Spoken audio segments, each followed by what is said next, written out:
We often hear mixed messages when it comes to low lunge. So we'll sometimes hear that practicing low lunge like this with the hips forward is not a good idea because it will overstretch our tissues. And instead we're told that we should practice this more lifted variation of low lunge that's more like a 90-90 shape.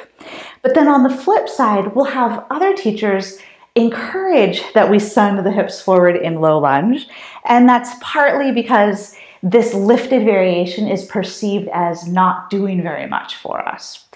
So really, which version of low lunge is best? Which one should we be practicing?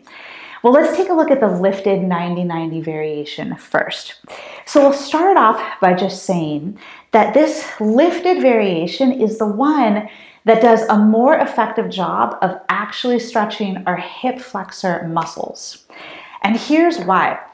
Our hip flexor muscles live here. They run between the pelvis and the thigh bone. And when they shorten, they do hip flexion. And when they lengthen or stretch, that's when hip extension happens. So when the thigh bone moves back in space relative to the pelvis, the hip flexors are stretching.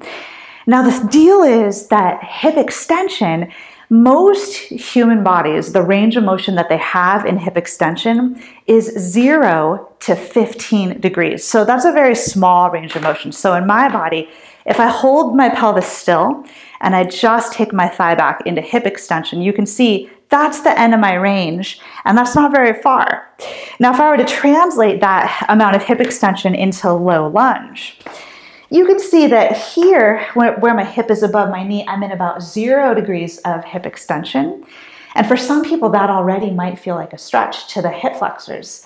But I have a little more than that, so I might come forward a little bit and keep my pelvis neutral by working a post tilt, tailbone down. And you can see that here, my thigh bone is starting to angle back a little more to that same amount that it was when I was standing. So about there is like my end range of hip extension. So if I want low lunge to be a hip flexor stretch, then I want to practice it about here for that purpose. If I instead go here into this pelvis forward low lunge, can you see how my whole pelvis has anteriorly tilted?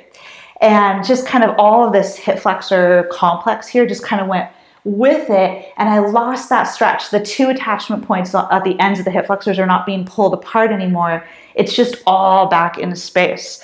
And even though it might look like this is a lot of hip extension, it's not really hip extension because the pelvis tilted forward, and most of this movement is instead lumbar spine extension. Lumbar spine extension. So I'm stretching now more tissues along the front of the lumbar spine.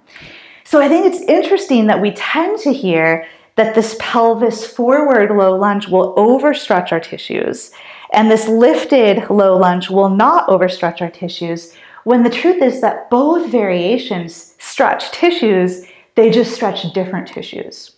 So maybe your movement eyes can see that a more pelvis forward low lunge is one that might be a better prep for back bends because we're working on this spinal extension here. And if you kind of memorize what this looks like in my spine, if I were to translate that into something like Urdhva Dhanurasana, here you can see that that pelvis forward low lunge is a good way to get me ready for something like Urdhva Dhanurasana because I have that same spinal extension happening there. So really, it's not a matter of which low lunge is best. It's more a matter of what's your intention or your purpose for practicing low lunge in that moment, and which variation will help you meet your intention or your desired goal for the pose. If you appreciated this content, subscribe to my channel so that you can stay up to date on all of the yoga tips that I share.